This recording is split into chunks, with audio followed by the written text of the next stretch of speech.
Support the channel, guys. Subscribe. Thumbs the video up. So Dillian Whyte has labeled Deontay Wilder a poor boxer and a fighter who has absolutely no boxing IQ.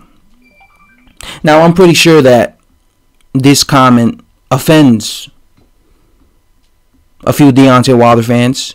I'm pretty sure it does, right? Because a lot of people who are Deontay Wilder fans, a lot of them act as if Deontay Wilder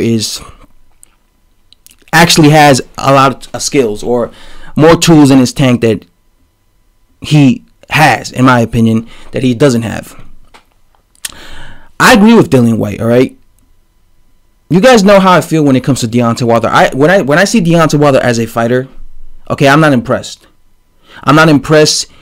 He doesn't have, normally when you see a champion, right, or a guy who people say is the best guy in the division, normally when people say this guy is the best guy in the division, normally this guy has skills, right?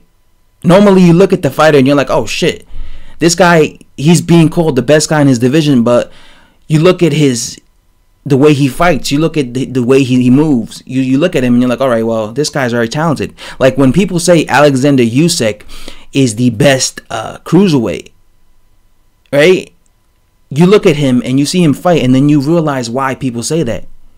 You immediately see that the guy's talented, right? When Terrence Crawford was at 140 and you had people saying he's the best guy in his division, you look at Terrence Crawford fight, and you look at that and you think to yourself, oh wow, I could see why people call him the best guy in his division. Look at how talented he is, right? Normally that's what you see when a lot of boxing fans tell you that, a fighter is the #1 guy. So when I see people saying that Deontay Wilder is the #1 heavyweight, it just makes me scratch my head, because it's like, how can you say that? Have you seen him fight?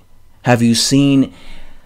this is a guy who just depends on one thing, Yes, Deontay Wilder's a puncher. Yes, he's athletic, but he doesn't, like, a lot of times he doesn't set his punches up, right? A lot of times he just depends on one thing over and over again, right? He has poor defense. He has absolutely poor defense.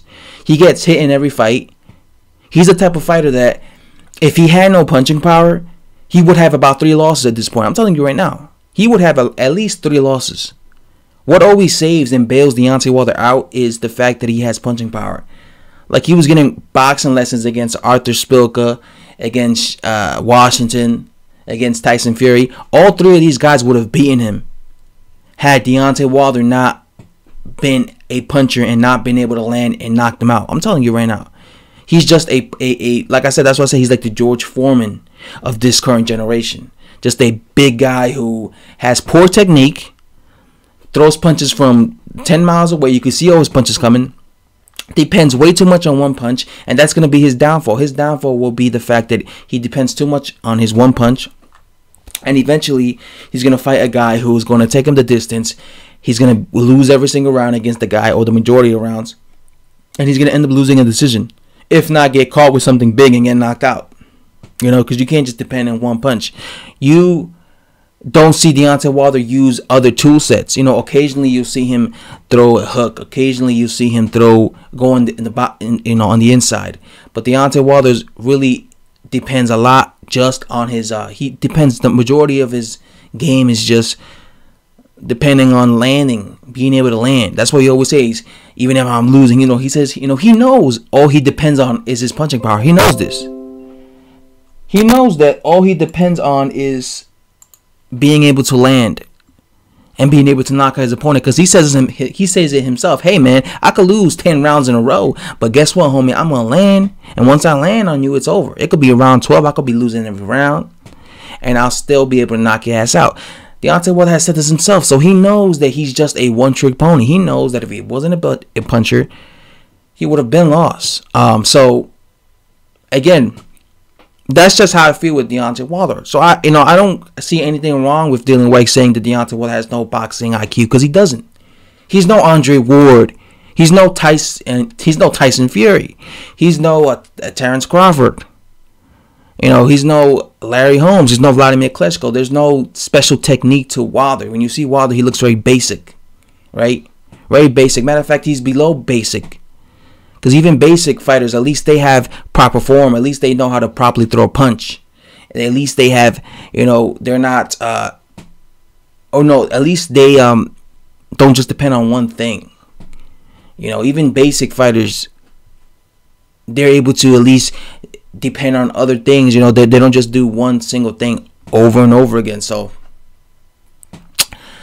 again, I don't see anything wrong with what Dillian Whyte is saying. I don't think he has boxing IQ. I've never been impressed with his skill set. I just haven't. And that's why it makes me laugh when people say he's the #1 heavyweight. How can you be #1 heavyweight if you have, you know, no good technique? If you just depend on one punch. Every fighter, any fighter who depends on one punch, I don't care what the weight division they are, if they just depend on one thing, they eventually lose. Okay? The best fighters in the world are able to switch it up, all right? Are able to use other tactics, not just do one thing. If you notice, all the best fighters, they're able to change it up. They're able to fight different styles, change their styles, man. Not just be throwing one punch and just trying to knock guys' head off. Anyway, guys, stuff to say. Subscribe if you enjoyed the video, and I'm out.